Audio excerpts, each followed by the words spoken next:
Hola, muy buenas tardes a todos ustedes. Agradezco mucho la presencia de ustedes en este importante evento. Mi nombre es Alberto Olvera, soy mexicano, investigador de la Universidad Veracruzana. Eh, Estoy aquí en representación del comité que ha decidido la entrega del LASA Oxfam American Martin Diskin Memorial Lectureship Award. No pudo estar presente con nosotros el profesor Mauricio Archila de la Universidad Nacional de Colombia, así que estoy tomando su lugar a petición del mismo. Quiero informarles que este premio, el Martin Diskin Memorial Lectureship, es un premio importante que reconoce una doble trayectoria. Por un lado, la trayectoria académica propia de nosotros, miembros de esta profesión, y por otro, el activismo social, el compromiso con diversas causas que cada uno de nosotros asume. Este año, el comité tuvo la oportunidad de escoger de un grupo de candidatos que habían sido propuestos en los últimos 5 años y por razones que el comité al que pertenezco desconoce. En 2018 habían sido ya propuestos nuestros 2 premiados de este año, que ignoramos por qué no fueron premiados ese año, mereciéndolo absolutamente por su trayectoria notable y extraordinaria. Así que ha sido para nosotros una ocasión muy feliz tener la oportunidad de este año 2023, bajo la presidencia de Margarita López Maya y en un LASA diferente a otros. Nos ha dado mucho gusto tener la oportunidad de premiar a estos 2 grandes académicos y activistas. Es obvio que, como todo comité, evaluamos las candidaturas desde 2018 hasta 2023 y decidimos que ambos premiados el día de hoy tenían merecimientos más que suficientes, extraordinarios, diría yo, para recibir este premio. Bueno, entonces voy a leer rápidamente lo que fue la decisión del comité. El Comité de Evaluación del LASA Oxfam American Martin Diskin Memorial Lectureship Award decidió otorgar la distinción a 2 extraordinarios académicos activistas, Anthony Bebbington y Jenny Pearce, originalmente propuestos en 2018, con base en sus indudables méritos. El comité consideró que era imposible declarar un ganador único de entre ambos candidatos, siendo como son académicos de larga y distinguida carrera y a la vez activistas por décadas ampliamente reconocidos en América Latina. Más aún, dado que 2023 es el último año en que se pueden considerar sus candidaturas, se acordó que ambos debían ser galardonados por sus méritos y por ser un acto de reconocimiento por su distinguida trayectoria. Anthony Bebbington, como los que están aquí presentes saben muy bien, es uno de los mayores especialistas en conflictos socioambientales y los efectos destructivos de la minería a cielo abierto en los Andes y en otros países de la región, y un pionero en su campo. Ha desarrollado una amplísima labor de formación de cuadros académicos, gubernamentales y civiles en materia de control ambiental y ha creado numerosas organizaciones civiles especializadas en este campo que han contribuido mucho al conocimiento y a las luchas de los campesinos, pueblos originarios y ambientalistas de América Latina. Jenny Pearce, por su parte, es una infatigable activista en el campo de la lucha contra la violencia criminal y la construcción de paz. Es además pionera en estos estudios, hace 40 años que empezó a trabajar en estos temas, y promotora temprana de colectivos por la paz en Colombia y Centroamérica. De unos años a la fecha, ha trabajado más en México, no tenemos la fortuna de tenerla ahora, desde donde impulsa iniciativas de paz en los estados más violentos de esta nación, azotada por el crimen y la impunidad. Por más de 4 décadas, Jenny ha impulsado y dirigido grupos de investigación, destacando la Universidad de Bradford como abanderada en estudios de paz y hoy trabajando en... ¿Dónde estás trabajando? A London School of Economics. Bueno, ha trabajado en muchas partes que han tenido la suerte de tenerla entre sus filas. Creemos que con ambos premios hemos cumplido con mantener el legado del profesor Martin Diskin, que precisamente caracterizó su vida, su carrera profesional, por combinar el compromiso académico con el político, con las mejores causas por la democratización de América Latina. Así que es para mí un honor decirles que estos son nuestros 2 premiados y vamos a continuar esta ceremonia dándole la palabra a cada uno de ellos, esperando que el padrino de estos fabulosos académicos llegue a tiempo antes de que termine este evento. Estamos esperándolo aquí. Y por lo pronto vamos a darle la palabra a Anthony Bebbington, que de mutuo acuerdo con Jenny va a hacer uso de la palabra en primera instancia. Adelante, Anthony. Gracias, Alberto, por las palabras de introducción y mis agradecimientos al LASA y al comité de selección. Y lamento que no estoy ahí en persona, pero ayer súbitamente Air Canada canceló mi vuelo. Recibir este reconocimiento es un honor y también una gran sorpresa. Es una sorpresa porque, entre otras cosas, realmente no me considero un activista, sobre todo si me comparo con amigos y colegas de América Latina o en la Fundación Ford, donde actualmente trabajo. Y es un honor porque, bueno, no puede ser nada menos que un gran honor estar en una lista junto con personas y colegas como Carlos Iván de Gregori, Terry Carl, Arturo Escobar, Arturo Olvera, Sylvia Rivera, Lynn Stevens, Johnny Fox y otras y otros. Y es un honor y un placer poder estar aquí virtualmente con Jenny.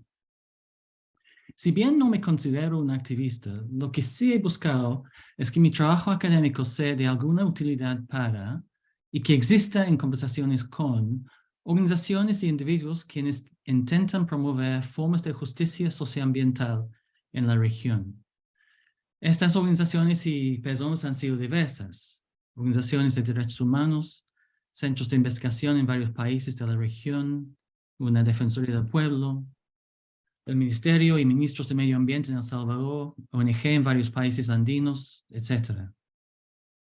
Después de mi familia y a la par de mis estudiantes, mis relaciones con colegas en estas organizaciones realmente han sido el privilegio de mi vida.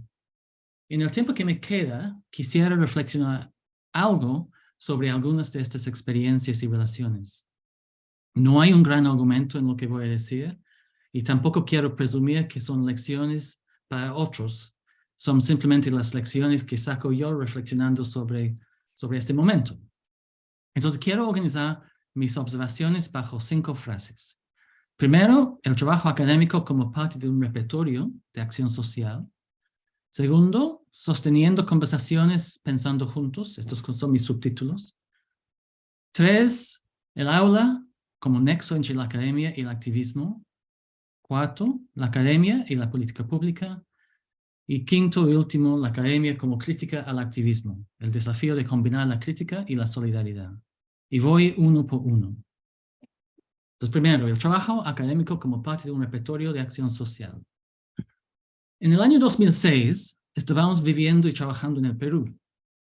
Y yo tenía mi base en el Centro Peruano de Estudios Sociales, CEPES. Un día recibo un correo del Peru Support Group de Gran Bretaña. El PSG, su sigla, es un grupo de membresía preocupado por la defensa de los derechos humanos en el Perú. Y aunque tiene poquísimos fondos, lo que sí tiene es su propia reputación, un capital social importante y un conjunto de miembros quienes tienen lazos directos con diferentes instituciones de poder, sobre todo en Gran Bretaña, aunque no solo en Gran Bretaña. Como consecuencia de estos lazos, el grupo había logrado organizar un evento en el Parlamento británico para discutir denuncias acerca de la vulneración de derechos humanos en un área afectada por un propuesto proyecto minero, el proyecto Río Blanco, en la Sierra de Piura. Un proyecto que en aquel tiempo fue propiedad de una empresa británica, por lo tanto la discusión en el Parlamento británico. A raíz de ese evento, surgió la idea de enviar una comisión a Piura para investigar los denuncios y preparar un informe. Entonces, en el correo que me llegó, el PSG me había invitado a asumir la coordinación de la comisión. Éramos 3 académicos, un periodista y un miembro del Parlamento británico. El informe que escribimos terminó siendo contencioso. La empresa amenazó al Pearce Support Group, sugiriendo la posibilidad de acción legal, cosa que al final no se dio. Mientras tanto, a mí me tocó debatir nuestro informe con el representante legal y los abogados de la empresa en foros públicos en Piura, medio masivo en Piura, en Lima y en el Parlamento británico. Hubo entrevistas, artículos de prensa, todo el rollo. Y un año después, un grupo de abogados, trabajando pro bono, abrió un caso legal en contra de la empresa, buscando compensación para los comuneros, y en el proceso utilizaron el informe como uno de varios insumos de su trabajo de litigación. Hasta hoy, esta mina no existe. Ahora, no quiero sugerir que esto es a consecuencia de lo que escribimos, aunque sí quisiera creer que el informe dejó su pequeña huella. Más bien creo que en la medida en que el informe tuvo alguna influencia, era porque nuestro trabajo existía dentro de un ensamblaje de actores mucho más amplio, todos abogando de una y otra manera por el respeto de los derechos de las comunidades y de los comuneros. Entre estos actores se encontraban la Defensoría del Pueblo, las rondas campesinas de Piura, la Pastoral Social de Chulucanas, diferentes ONG, algunos periodistas de primera, una comisión en el Congreso, entre otros. En muchos momentos estos actores nos apoyaron, sobre todo la Defensoría del Pueblo. En algunos momentos nos usaron y en otros momentos nos vieron como demasiado cautos en nuestros argumentos. Pero la lección que yo me llevo de esta experiencia es que la relación entre el trabajo académico y el activismo y el resultado final en la sociedad tiene mucho que ver con las redes de actores en las cuales uno está incrustado y con las cuales uno interactúa. Los investigadores somos un ingrediente más, y nuestra influencia en el sabor final de la sopa depende mucho de cómo interactuamos con los demás ingredientes. Entonces, mi primera reflexión con un ejemplo. Segundo, lo llamo sosteniendo conversaciones pensando juntos. Una segunda reflexión que de alguna manera va a la mano con la anterior es que la relación entre nuestro trabajo, el activismo y la posibilidad de cambio social puede ser más fructífera cuando se basa en relaciones que se han sostenido en el tiempo. Y de hecho veo el trabajo y la vida de Jenny como un gran ejemplo de esta constatación. En mi caso no presumo haber sostenido relaciones de la misma calidad y profundidad que lo ha hecho Jenny, pero he intentado y no me queda duda de que estas relaciones han agregado un montón al valor, a la calidad y a la posible utilidad de los trabajos que hemos hecho. Buena parte de esta utilidad, creo, no es tanto que nuestro trabajo académico aporte directamente al trabajo de activismo y los activistas con quienes mantenemos relaciones, sino que sirve como un insumo y un conjunto de ideas para conversaciones y reflexiones que pueden aportar a los repertorios de estos activistas y sus organizaciones. Como una ilustración, hace mucho tiempo trabajaba yo en Bolivia, más o menos sostenidamente durante una década. Nuestras colaboraciones eran mayormente con ONG, entre ellas una organización que trabajaba muy de cerca con las confederaciones sindicales. En uno de nuestros periodos de trabajo de campo, en una reunión con una organización local cerca de Samaipata, para los que conocen Bolivia, el director de esta ONG me introducía a los comuneros diciendo, ese es Tony, y Tony viene a Bolivia 2 o 3 veces al año y nos hace pensar. Han pasado casi 30 años, pero esta frase se ha quedado conmigo. Y lo menciono porque creo que apunta a una dimensión importante de la relación entre el trabajo académico y el trabajo de activismo. Es decir, la posibilidad de sostener conversaciones durante años y décadas porque somos viejos, pero conversaciones que hacen que cada uno termine pensando de una manera un poco diferente a raíz no solo de la conversación, sino también de la confianza que se ha ido tejando a lo largo del tiempo. No es una observación profunda, obviamente, pero me parece que vale la pena recalcarlo, que el conocimiento se construye y se moldea a través del diálogo y de las relaciones de confianza, y que esta combinación diálogo-confianza constituye un componente importante de la relación academia-activismo. 3. El aula como nexo entre la academia y el activismo. El comentario anterior me lleva a mi tercera observación. En ese mismo panel, hace 4 años, se reconoció al padre José Alberto Idiáquez de la UCA, Nicaragua, con el premio Diskin. El padre Idiáquez compartió su presentación con la provost de la UCA, Wendy Balaguer. Yo había conocido a Wendy años antes a través de su pareja, José Luis Rocha, de Nitlapán, para los que conocen la UCA, con quien habíamos colaborado durante algunos años a raíz de una suerte de matrimonio cocinado por Deborah Barry, de la Fundación Ford, entre nuestro programa de investigación y enseñanza en aquel tiempo en Manchester y un grupo de centros de investigación activista en Centroamérica y México. LASA reconoció al padre Idiáquez durante un periodo difícil para la UCA, un contexto que se ha vuelto aún más difícil en los años subsiguientes. Y durante el panel, Wendy hizo una llamada a la sala, diciendo cualquier colaboración académica, sobre todo en base a la enseñanza, sería no solo bienvenida, pero también importante para el ánimo de los estudiantes de la UCA. Esta llamada, este pedido, catalizó una conversación entre yo y Wendy, que culminó en lo que terminó siendo para mí la experiencia pedagógica que más satisfacción me ha dado en toda mi carrera como profesor.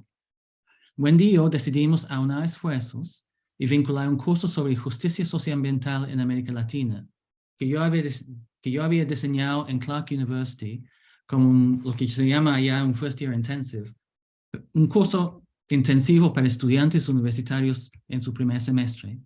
Vincular este curso con un curso que Wendy había creado en la UCA. Compartimos el mismo syllabus, las mismas lecturas, y cada 2 semanas más o menos juntamos los estudiantes por video en tiempos pre-COVID y pre-Zoom, realmente, pre-Zoom masificado por lo menos. Juntamos los estudiantes para intercambiar ideas sobre las lecturas. Una semana los estudiantes de Clark guiaban la discusión, la otra semana los estudiantes de la UCA. Todo esto se dio durante un periodo de represión dura de la UCA. Uno de los estudiantes de la UCA fue tomado preso durante el curso, y en general los estudiantes de la UCA hablaron con los estudiantes de Clark sobre lo que estaba pasando en Nicaragua y lo que estaba pasando justamente en las afueras del campus de la UCA. Las discusiones reflejaron una mezcla de pasión, intelecto, amistad, asombro y respeto mutuo entre los estudiantes. Y los estudiantes de Clark se quedaron impactados y hasta hoy me hablan de la experiencia. Y estos estudiantes acaban de graduar hace 6 días.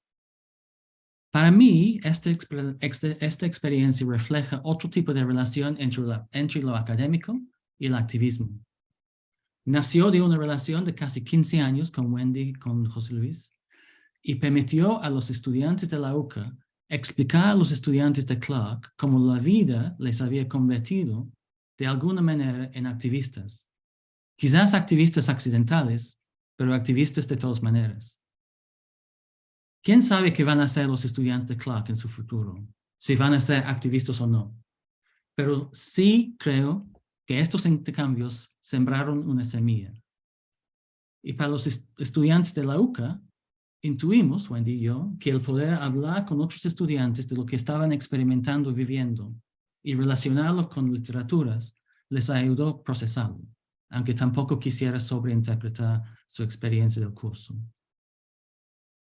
Pero quisiera incluir el tema de enseñanza y la aula en esta reflexión porque creo que es muy importante para pensar la relación academia-activismo. 4, reflexión. Lo tengo como título, la academia y la política pública, y un subtítulo, la ley minera en El Salvador. Este matrimonio que acabo de mencionar, cocinado por Deborah Barry en 2005, llevó a otra relación personal y profesional que perdura hasta hoy con el equipo de la organización Prisma, una ONG de investigación aplicada, si quieren, con sede en El Salvador y también fuera del país. Esta relación y relaciones que Prisma me ha posibilitado con otros actores de la región ha impactado mi trabajo mucho y ha abierto nuevos nexos con el activismo. Y aquí quiero mencionar uno de ellas. Cuando se eligió el gobierno del FMLN en 2009, el entonces director de Prisma, Lehmann Rosa, fue nombrado ministro de Medio Ambiente. Antes de asumir el rol, y durante una reunión de otra red latinoamericana de investigadores rurales, REMISP, Lehmann me hizo una petición, un pedido, y me dijo, parafraseando, ¿puedes acompañarnos en el ministerio, venir de vez en cuando y ayudarnos a pensar cómo trabajar la problemática de la gobernanza ambiental? Ahora, uno de los temas con el cual Lehmann y el ministerio tenían que lidiar fue la política minera en El Salvador. Durante los años 2000, la minería se había vuelto un tema conflictivo en el país. El nuevo presidente, Funes, se había comprometido durante su campaña a prohibir la minería en el país. Sin embargo, al mismo tiempo, el nuevo gobierno tenía que lidiar con otro problema, un caso que una empresa minera, Pacific Rim, había abierto contra el gobierno de El Salvador en el Centro Internacional de Arreglo de Diferencias Relativas a Inversiones, CIARI, o ICSID con su sigla en inglés. Y Pacific Rim estaba pidiendo una indemnización masiva para cubrir ingresos perdidos a consecuencia de la respuesta del gobierno anterior y su respuesta a la conflictividad alrededor de la minería. Básicamente, el gobierno anterior de Arena había congelado todos los procesos de aprobación de los estudios de impacto ambiental de las mineras, así paralizando todos los proyectos de inversión y intentando manejar la conflictividad. Ya hay una literatura excelente sobre este tema. Recomiendo sobre todo los trabajos de Rose Spalding, Ainhoa Montoya y Rachel Nadelman, así que no entro en detalles. Pero para responder al contexto, el gobierno decidió organizar una evaluación estratégica ambiental del sector minero como paso previo a la elaboración de una nueva ley minera. Lehmann me pidió asumir el rol de chair de un grupo asesor que iba a comentar los avances de la evaluación estratégica y tenía que aprobarlo. Pueden imaginar las muchas presiones y los debates que hubo dentro del comité, entre el comité y los consultores, y entre el ministerio y la sociedad civil y el sector privado. Ahora, una vez terminada la evaluación estratégica ambiental, Lehmann luego me pidió participar en discusiones sobre la propuesta de ley y subsiguientemente me tocó servir también como testigo experto en el caso en CIARI. Aunque no voy a comentar esto, no hay tiempo. Ahora, para el gobierno de ese momento, el desafío fue que tenía que definir una nueva ley minera en paralelo con el proceso en el CIARI. Para no arriesgar el caso en el CIARI, y utilizando los resultados de la EEA, se optó por una propuesta de ley para implementar lo que se llamaba en la propuesta una suspensión indefinida de los procesos administrativos para la aprobación de proyectos mineros. Pero como la propuesta no fue para una prohibición total de la minería, sino solamente una suspensión indefinida, la propuesta no satisfacía a la sociedad civil y por lo tanto ni a la bancada del frente ni a aquellos académicos cuya entrada al tema fue más bien a través de ONG quienes insistían en la prohibición. Sin embargo, era imposible proponer una ley de prohibición de la minería porque esto no iba a satisfacer a la presidencia. Resultado, empate, y la propuesta no prosperó y la ley se quedó en el camino. Ahora, cuando varios años después se resolvió el caso en el CIAE, se abrió camino para una ley de prohibición que fue aprobada hace unos años. Para mí, participar en este proceso fue un privilegio, a la vez de ser más que un poco estresante a veces, pero ilustra muchos temas relevantes para este panel o para nuestro tema, creo yo. Primero, sugiere que la relación entre el académico y el activismo depende de con cuáles activistas colaboras. Distintos nodos de activismo enfrentan diferentes constreñimientos y oportunidades y pueden discrepar sobre estrategia aun cuando comparten el mismo objetivo final. Esta distinción es especialmente aparente si comparas el activismo a través del Estado con el activismo a través de la sociedad civil. En este caso, a diferencia del primer ejemplo de Río Blanco en Piura, yo entré por la puerta del activismo desde el Estado, por razones de confianzas personales y solidaridades basadas en conversaciones y relaciones anteriores. Pero el punto que quisiera enfatizar es que depende cómo entras y a través de cuál nodo de activismo entras. Eso define tus opciones en muchos sentidos. Mi última reflexión tiene que ver con el complejo lugar de la crítica en la relación entre lo académico y lo activista. El hecho de querer alinear la investigación con agentes activistas y de querer colaborar como académico con personas y organizaciones orientadas hacia la acción social no implica que el trabajo académico deje su mirada crítica en la puerta, y tampoco implica que los activistas dejen de ser críticos de las prácticas y orientaciones y sesgos del mundo académico. Sin embargo, dado que estas conversaciones están basadas en relaciones sociales y sobre todo personales, y que muchas veces se dan en contextos de riesgo físico, regulatorio y financiero para los activistas, manejar y procesar la crítica mutua no es fácil. No quiero ahondar en este tema porque es delicado, pero sí quiero insistir en que una contribución de la academia al activismo es también de ser un crítico legal. No legal, puede ser ilegal también, un crítico leal. Un crítico que lo dice cuando ve debilidades en narrativos y estrategias. Y lo dice cuando no encuentra la evidencia para sostener ciertas constataciones activistas, etc. Navegar estas conversaciones no es fácil, y yo personalmente he cometido muchos errores en estas conversaciones, pero son conversaciones importantes, quisiera sugerir. Para terminar, el hilo conductor en estas reflexiones es que las relaciones personales han pesado enormemente no solo en las oportunidades que he tenido para trabajar en esta interfaz entre el académico y el activismo, pero también en las formas tomadas por este trabajo.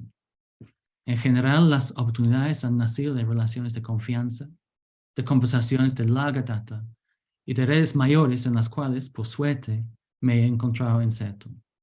Me quedo increíblemente agradecido por la confianza de los colegas extendida a mi persona a través de los años. Ahora, en mis comentarios he mencionado solamente algunas de estas relaciones, pero han sido muchas. Y para terminar, quiero reconocer dos más, muy brevemente. La primera ha sido con alguien a quien supongo que los que están escuchando no conocerán. Se llama Thomas Carroll. Tom Carroll murió en diciembre de 2022 a los 103 años. Tom fue alguien quien encarnaba la relación entre análisis y activismo, a tal extremo que el gobierno peruano de los años 50 lo botó del país por promover demasiado la reforma agraria.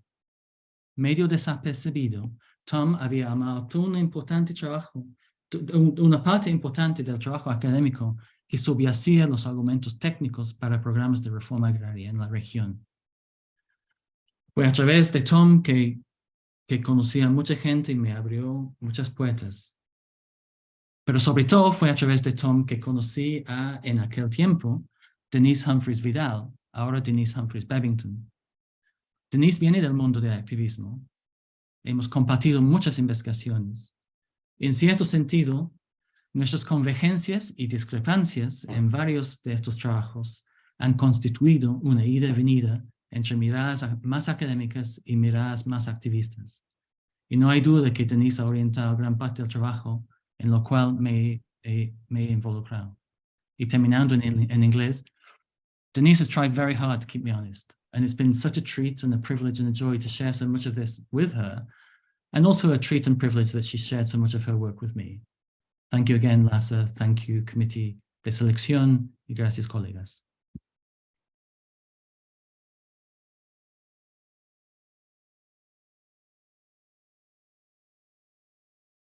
Muchas gracias, Anthony. Ha sido un extraordinario discurso. Gracias por compartir la sabiduría adquirida a lo largo de esta larga carrera.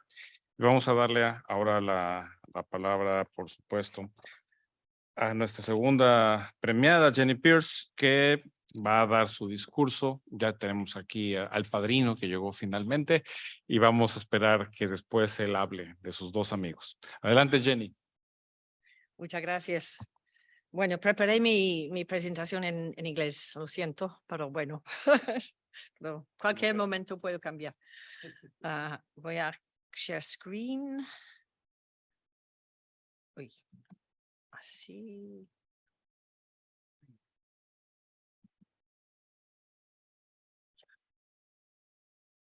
Sí, okay. I will explain the image of Aníbal a bit later. First of all, I want to, yeah, gracias. Ay, muchas gracias.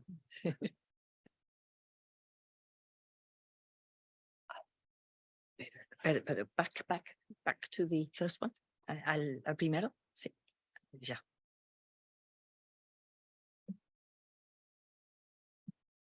No. Ay. So first of all, a big thank you. I've been coming to LASA for decades and mejor, sí, ahora sí. I've been coming to LASA for decades, so it's still not quite sunk in that I have got an award that so many people I've so respected and learned from also received, such as Orlando Falsborda, Ricardo Falla, and many others. And what this award does is give me an opportunity to reflect on what has driven me in my intellectual journey, and above all, what I've learned from Latin America. I have to say, this has been the hardest presentation to do in my entire life. It's not very often I sort of reflect on my own intellectual journey. So thank you for that. And that's my first point, really. What did I learn? Everything I have learned has been from Latin America. In particular, new approaches to knowledge and its production, and what exactly it means to combine scholarship and activism. Very similarly to what Tony has been talking about, he's sort of looking at that relationship, and I also want to look at that relationship, but in a slightly different way. So I very much do not feel that scholarship and activism are two counterposed activities. They're deeply complementary. But this has to be justified. What is activism? We have to sort of think about that. And how could it be evidenced that the rigor and objectivity we expect from scholarship is not reduced by a commitment to action for change? So obviously activism is about change for me, but I have learned from working in Latin America that there is a big difference between activism without consciousness, conciencia, and which gives activism what I call agency, conscious action for change. This does not necessarily include progressive agendas. We have to be very aware of that. And that's a big issue in this conference. Various panels have today problematized the left-right spectrum as we look not just at Latin America, but at the world as a whole, and where that left-right spectrum resides today.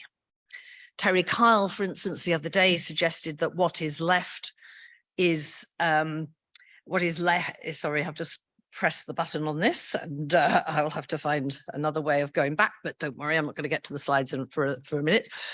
But she was suggesting that what is left today is about the underlying ethics of an alternative vision of the world that includes social justice, but it also, for me, includes how we respond to violence, to the idea of security, and to the idea of peace. Peace not as an empty signifier, but peace as the opposite of violence. And when one thinks of peace as the opposite of violence, not as the opposite of conflict, because conflict is important to our everyday lives, but war is organized violence. But I see peace as the opposite of violence.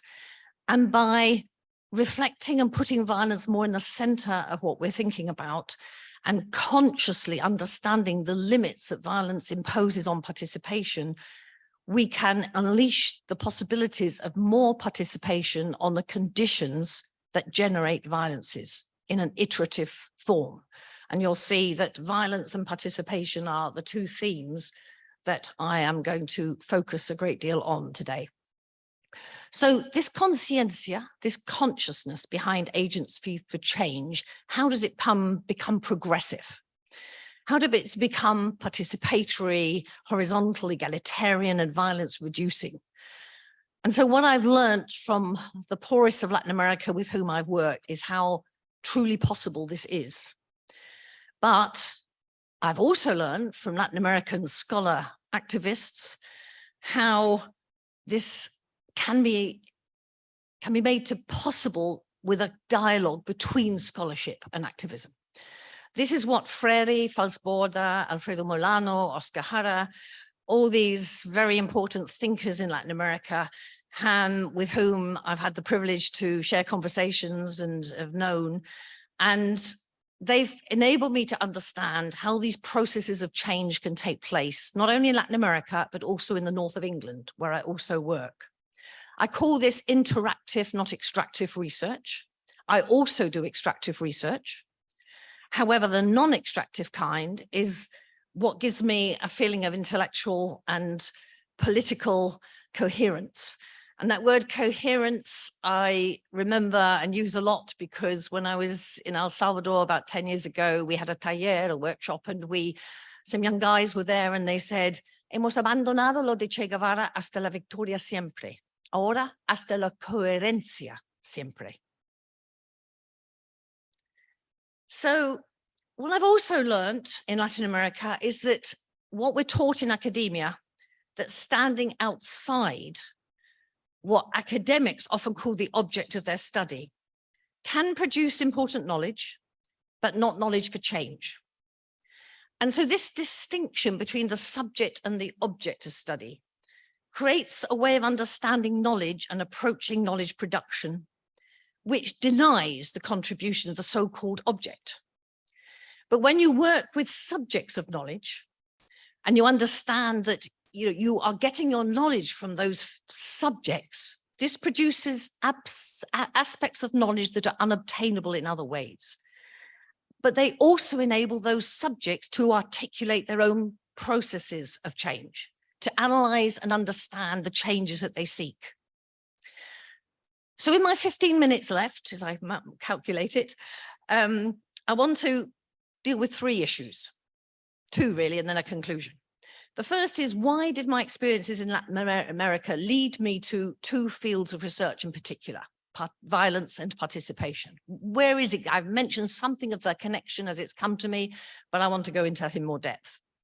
And secondly, what are the methodological and epistemological challenges of scholarship and activism agency? We need to reflect on those if this is going to be a way academia can begin to think that more urgently than ever, we need to go. And that will be my conclusion. Why it matters today more than ever that research is with citizens, not just on citizens. So in the course of my decades working in Latin America, violence and participation have emerged as interconnected fields and vital fields.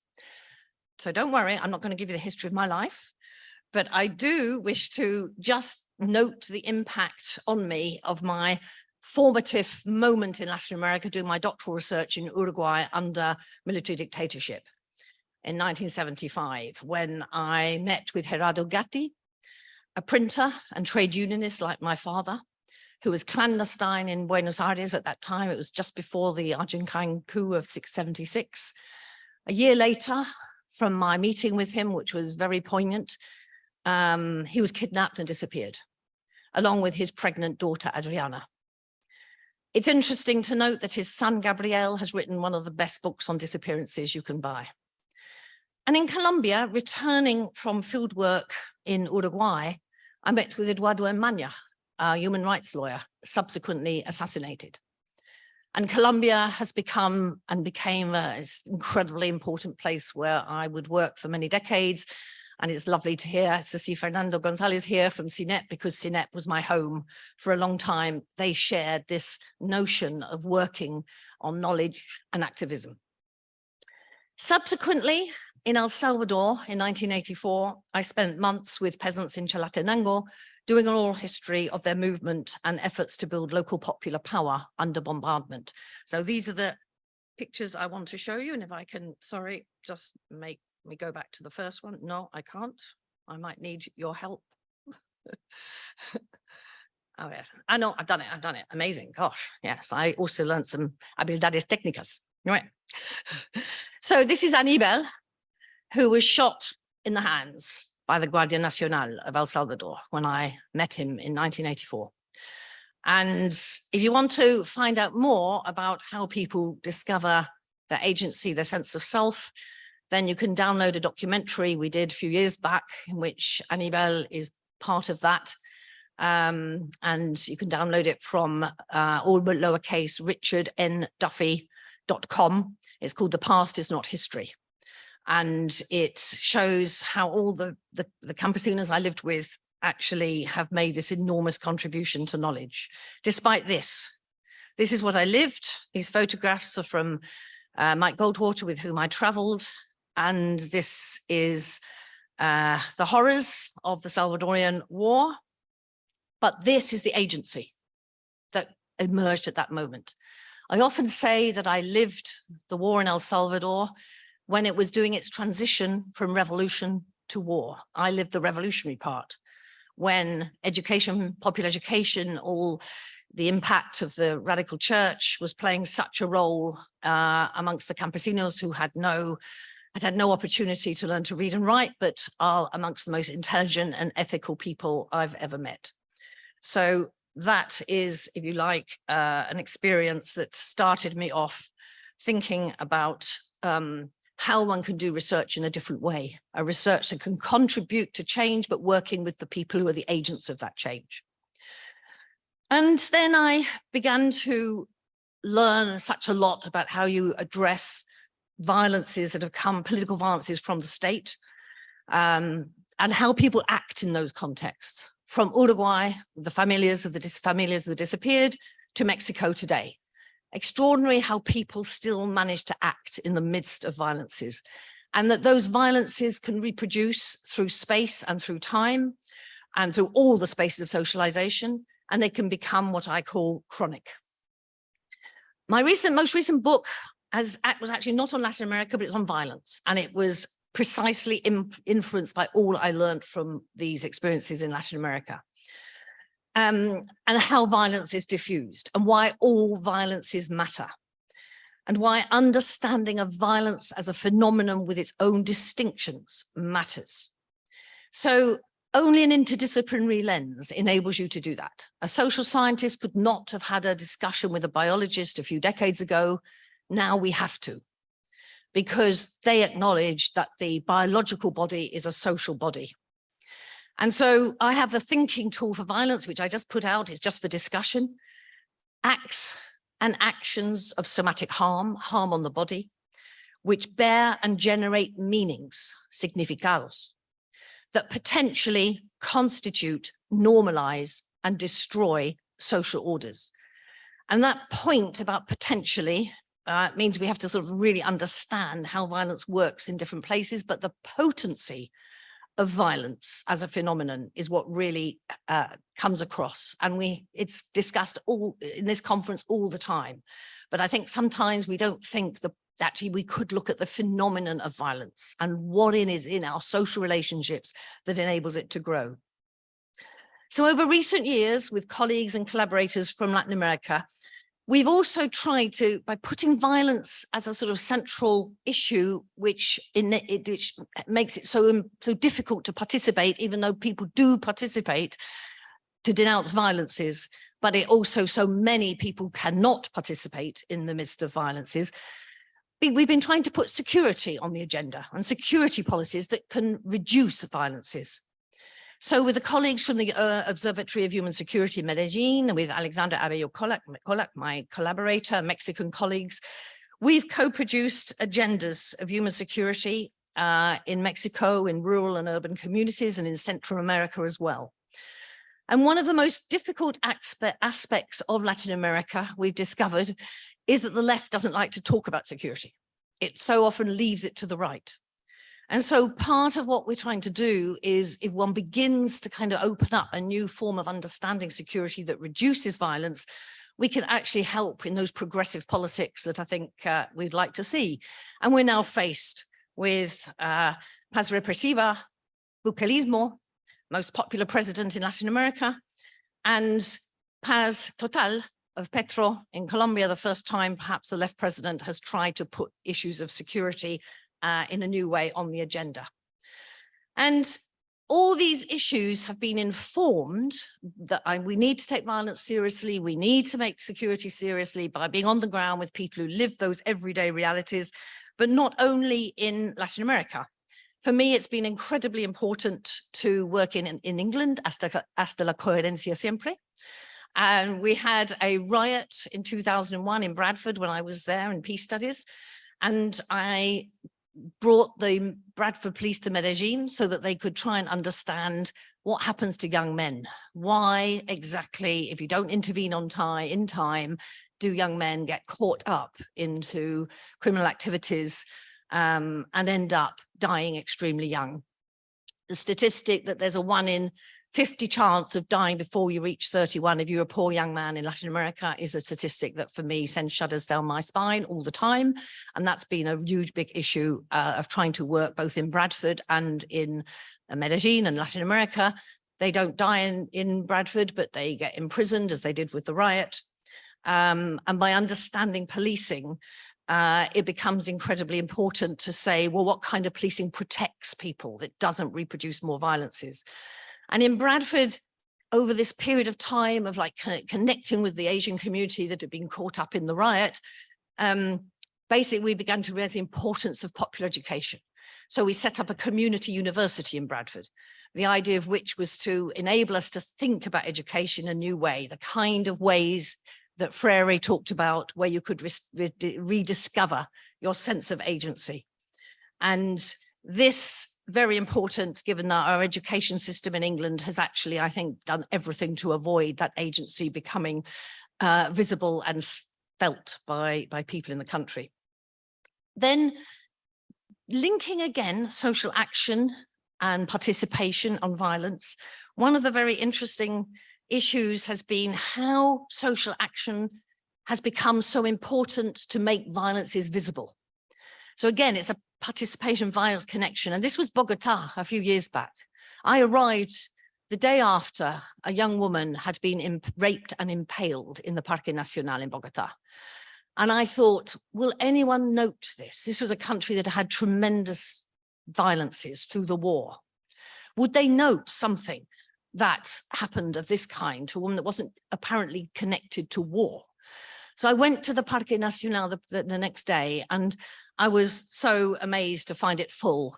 And this was an obra de teatro, a piece of work that the men were putting on to think about masculinities. And sometimes we can get pretty sort of upset by the lack of sense of change taking place. But when you get older, like I do, you do see change. And this is one of them, that masculinities being on the agenda, men beginning to think about violences in this way. And then I wanted to put this slide in because Margarita Lopez-Maya might recognize it, because we worked together trying to look at participation in Venezuela, in Caracas. In fact, we looked at Porto Alegre in Brazil, and Medellin, and 3 cities in England.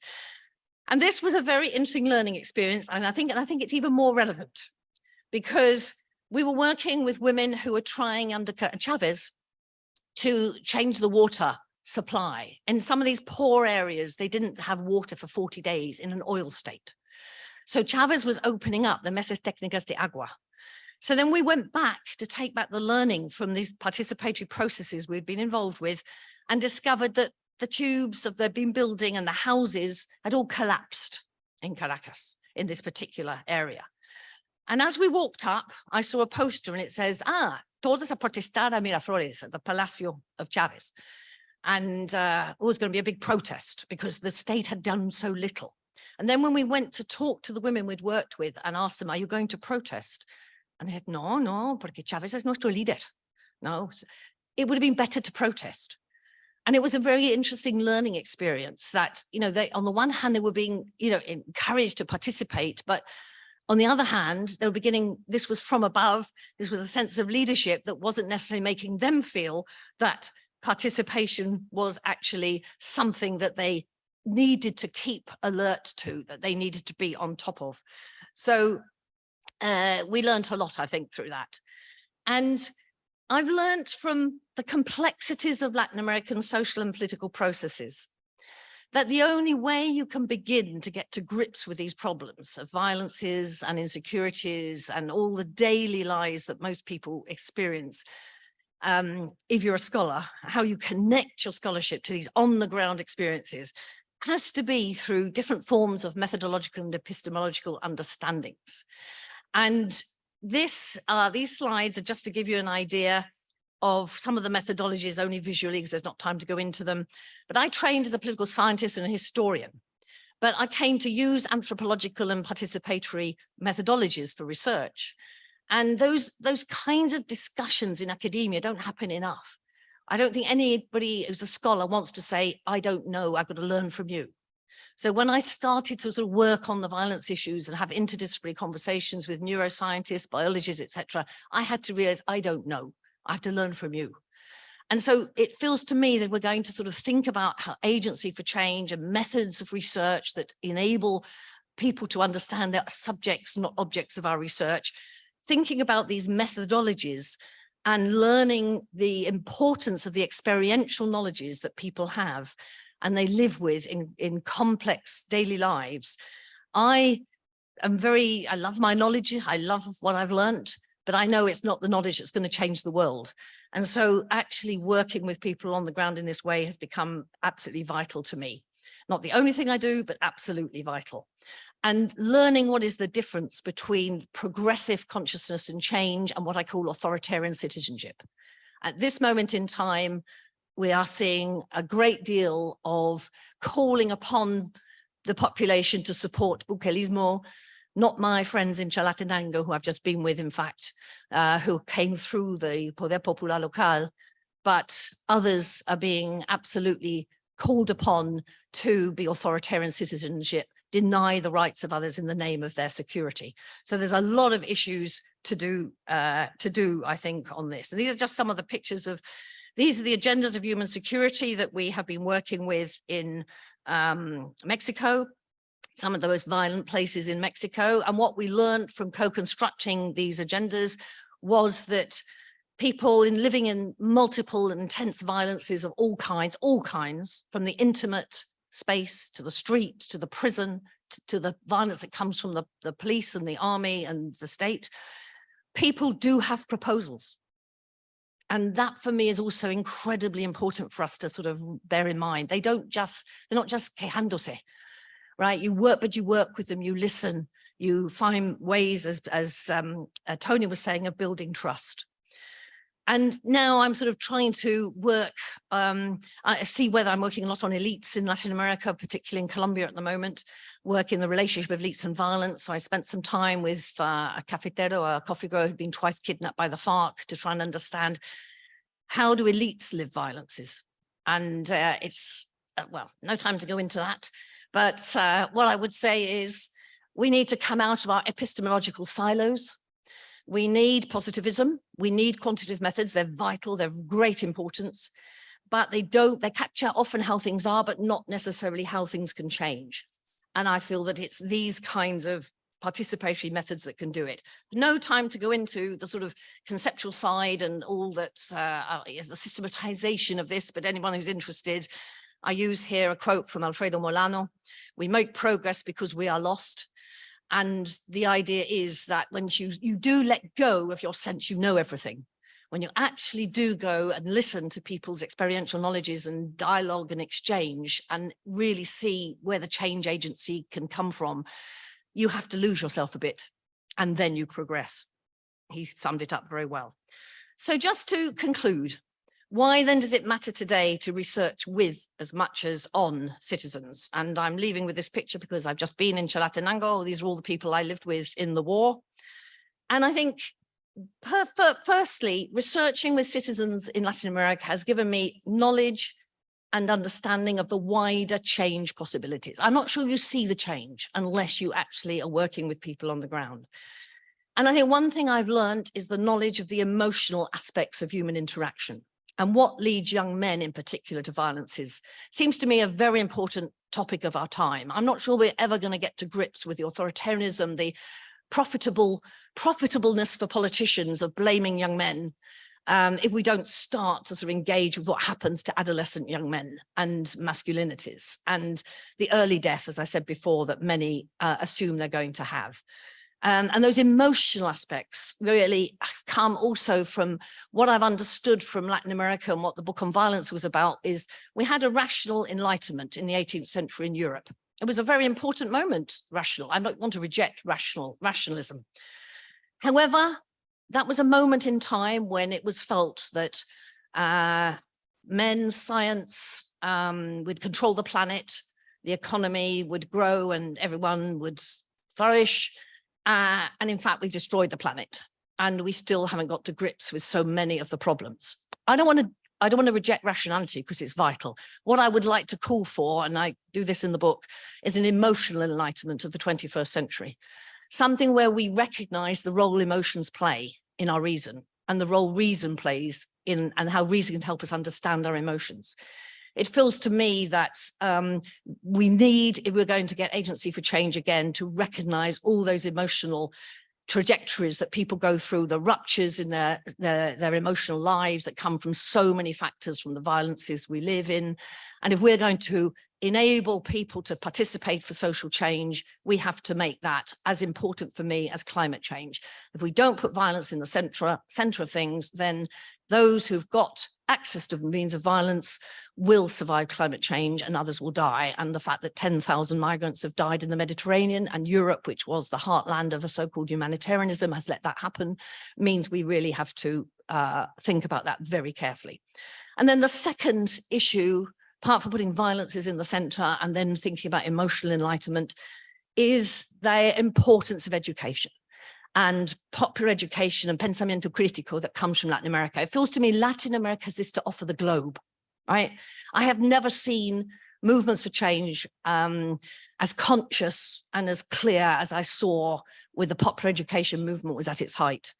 And it feels that the potential to liberate agency works not just in Latin America, but where I work now in Salford, where we're building a learning city, building on the community university we built in Bradford, though that I see in a city which Friedrich Engels thought would transform the world in 1844.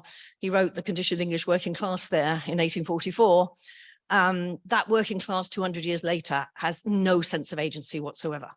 So how these methods of understanding the denial of education. And I'll just leave on this note, do not forget what Donald Trump said. I love the uneducated.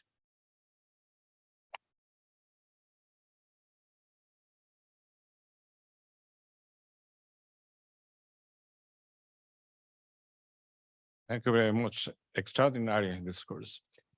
Vamos a pasar ahora a un breve comentario de David Lehmann, profesor emérito de la Universidad de Cambridge, que ha sido invitado por los dos premiados el día de hoy a hacer breves comentarios sobre su carrera, que van a tener que ser breves porque el tiempo se nos acaba. Así que, David, por favor.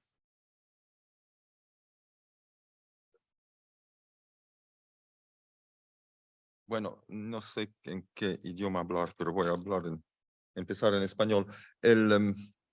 Claro, si bien es un honor recibir el premio, es un mayor honor poder ser el sponsor, homenajear a los premiados. No sé en qué orden hacerlo, pero mis notas comienzan con Tony, a quien conozco mejor que Jenny. A Tony lo he acompañado en su carrera, a Jenny la he admirado un poco desde alguna distancia, pero su fama me ha llegado muy frecuentemente. Tony Bebbington es un personaje muy especial, porque de tanto del punto de vista intelectual como del punto de vista, digamos, de sus calidades personales, ¿no? Es interesante que mencionó a Thomas Carroll, que fue uno de los pioneros de la reforma agraria como en la agenda internacional en los años 60 o hasta 50, y que para él y para mí es una figura que encarna integrity, como se dice, ¿no? Y aunque murió hace 103 años, también lamentamos su partida. De la parte intelectual de Tony, lo que él logra combinar es por procesos y estructuras a varios distintos niveles, ¿no? La economía política y procesos de aprendizaje, ¿no? La responsabilidad social, él no es alguien que huye de los conflictos entre los intereses corporativos y el bienestar de las comunidades, ¿no? Y trabaja en el interfaz, se dice en español, de Development Interface, ¿no? Cuando yo lo conocí primero era en el Ecuador, donde hizo su primera investigación en la zona rural, y después vino, tal vez no por acaso, vino a Cambridge, trabajó con nosotros en el Centro de Estudios Latinoamericanos un par de años, pero rápidamente, o después de eso por lo menos, migró al Instituto International Environment Institute. Y desde entonces siempre ha combinado los temas del medio ambiente y de la preservación de los recursos o de la protección de los recursos con el tema del desarrollo de las comunidades o de bienestar de las comunidades, ¿no? Es una persona que negocia, que sabe juntar equipos, que sabe juntar puntos de vista, pero también a veces toma posiciones fuertes. En un episodio que resultó en un informe de Oxfam, observó como un embajador británico que, como le corresponde a un embajador, defendió los intereses de unos inversionistas en minas en Cajamarca. Tanto defendió que después renunció y poco después resurgió como presidente de la compañía que había comprado a esa empresa. No sé si es una instancia típica de los servicios diplomáticos de este país, pero Tony tomó discretamente, tal vez, porque no es una persona que sale con el puño en alto, pero él tomó una posición. Su trabajo enfrenta las fronteras entre sistemas de conocimiento y livelihoods. ¿Cómo se dice livelihood? ¿El bienestar? O no tanto, ¿no? O livelihood-based knowledge, ¿no? Y el conocimiento derivado o basado en la experiencia, la experiencia de los que están, bueno, los que están trabajando la tierra muchas veces, ¿no? O la mina. El encuentro entre sistemas modernos de conocimiento, ¿no? y estas sabidurías populares, si quiere, ¿no? Cómo manejar estas fronteras es muy importante. Y descubre que tal vez no es una sorpresa, pero descubre cómo las instituciones que trabajan con recursos, si trabajan con participación local, tienen mayor probabilidad de conseguir una convivencia que si se enfrentan con ellos. Pero lo que más quiero enfatizar en la manera de trabajar de Tony, que después fue a trabajar un poco al Banco Mundial y aterrizó en la Universidad Clark y hoy en día está trabajando con la Ford Foundation, es es su capacidad de juntar equipos, ¿no? Me recuerdo en el Perú una vez cuando me hablaban de Tony, la gente estaba admirado como cuidaba tanto de su familia con sus 2 hijas, tanto como de su equipo y juntaba en equipo. Y ustedes cuando Tony publica, siempre hay una línea kilométrica de nombres y él no se pone ni el primero ni el último, se pone en el medio de los nombres, digamos. Eso es su manera de ser, ¿no? Es de trabajar en conjunto con la gente. Y entonces no hay esta jerarquía del jefe y de los asistentes, ¿no? Es lo que en inglés les digo, an inclusive approach to research team management, ¿no? Entonces, yo propuse a Tony hace varios años para este premio a causa de estos méritos que me parecen muy egregious. No sé cómo, son muy proeminentes, digamos. Entonces, eso es los méritos de Tony. De Jenny, bueno, ahora ustedes van a ver por qué llegué atrasado. Porque cuando, y tal vez también aprenden que Dios existe, porque Dios me guió a Terry Call en el corredor. Y Terry me dijo, me contó cómo las obras de Jenny sobre El Salvador, The Promised Land, han sido de enorme utilidad en procesos de lesa contra gente culpable y posteriormente sentenciada por crímenes de lesa humanidad. Y tal vez hay otros libros que también han contribuido, pero en este caso me dijo sus entrevistas en El Salvador al finales de los años 70 con campesinos mostraban la conexión con la conversión de la iglesia de El Salvador. Trabajos en la parroquia de Aguilares, que yo conocí muy brevemente en el año 79, justo después del asesinato de Rutilio Grande, y lo que llevó a la, si quiere, conversión del arzobispo y hoy santo Oscar Romero.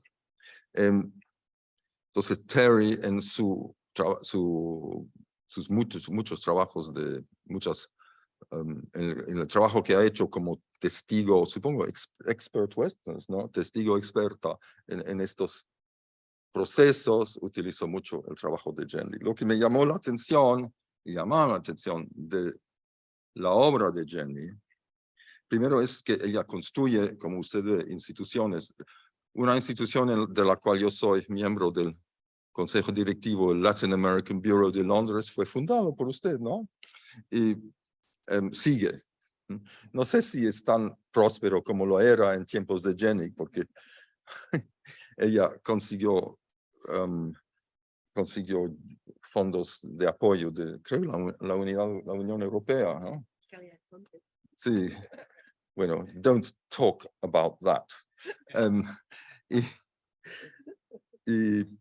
Entonces, eso es una. Y escuchándolo a ella, uno ve cómo ella trabaja con la gente, ¿no? Y ha hablado de su relación con los, ni siquiera te lo dices, informantes, con sus colaboradores, ¿no? Y su advocacia y su adopción de la investigación participativa inspirada en Falsborda, Joan Rappaport también, antigua presidente de LASA.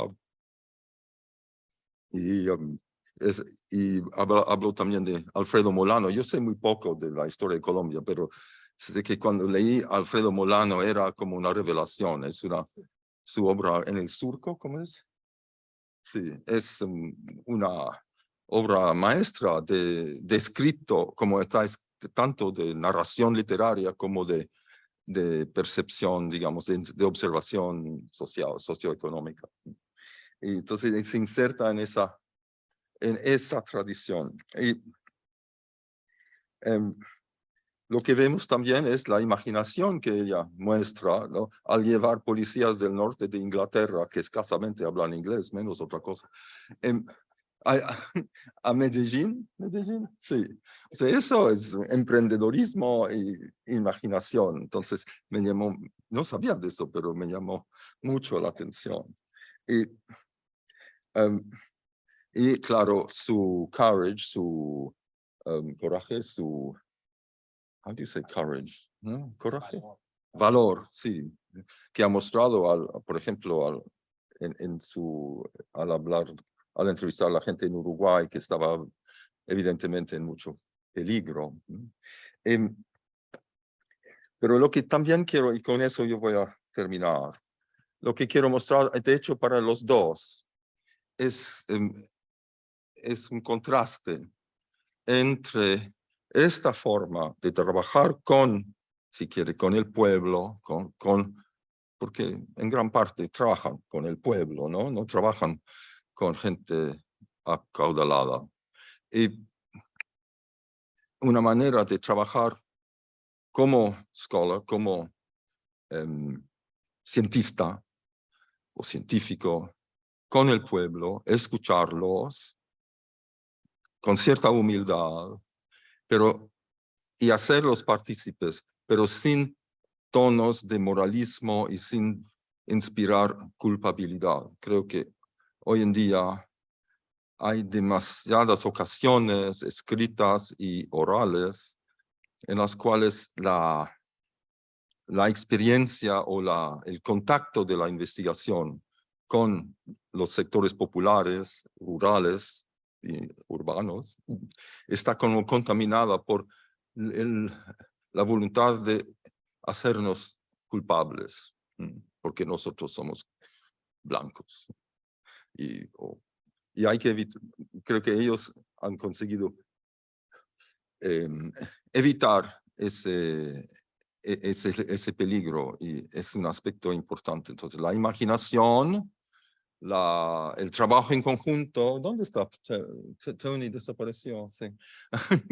El trabajo colectivo, la colaboración con, hi Tony, con la colaboración con la gente, con la gente con la cual se hace el trabajo, o sea, como dice en algún lugar, tal vez los dos, ¿no? Es cuestionar la diferencia entre sujeto y objeto.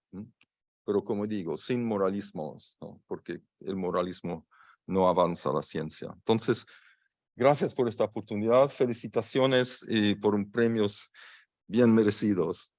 Y hasta pronto. Gracias.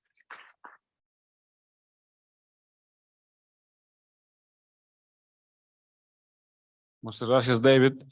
Tenemos 5 minutos. Si alguien quiere decir algo del público, sería la oportunidad de hacerlo rápido.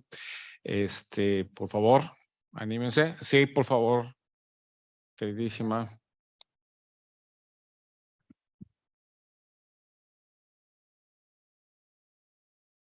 Bueno, No. no lo pensaba hacer, pero la verdad que ha sido tan bonito, extraordinarias las intervenciones. Los felicito. La verdad que es un premio que me resulta muy caro porque es el activismo con la academia como parte también de mi vida. Y quería tener la oportunidad, Tam, yo no te conozco, pero ha sido realmente conmovedor lo que has comentado.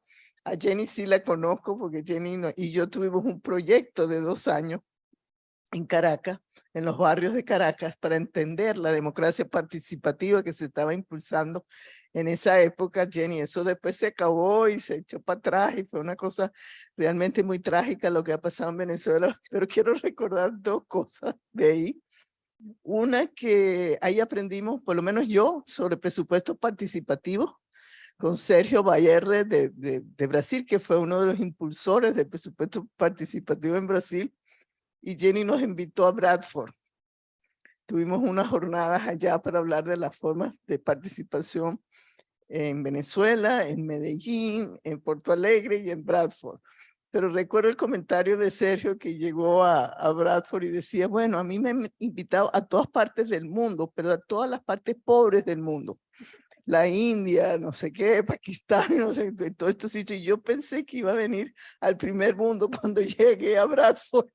Exactamente lo mismo que si hubiera ido para Pakistán, porque eso era una colonia pakistaní.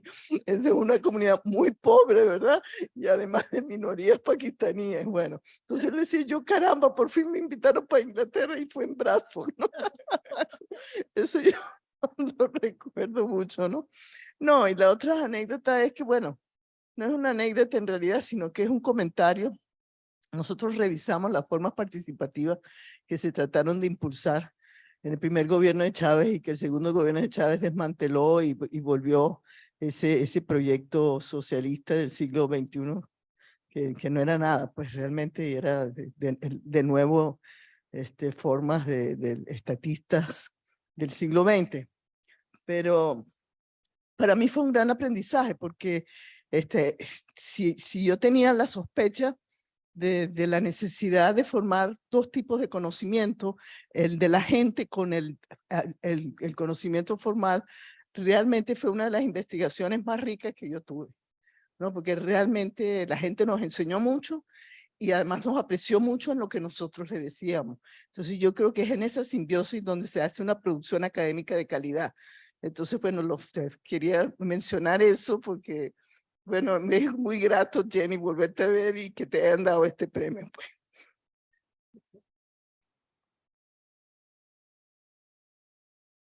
Muchas gracias, Margarita. ¿Alguien más que quisiera tomar la palabra?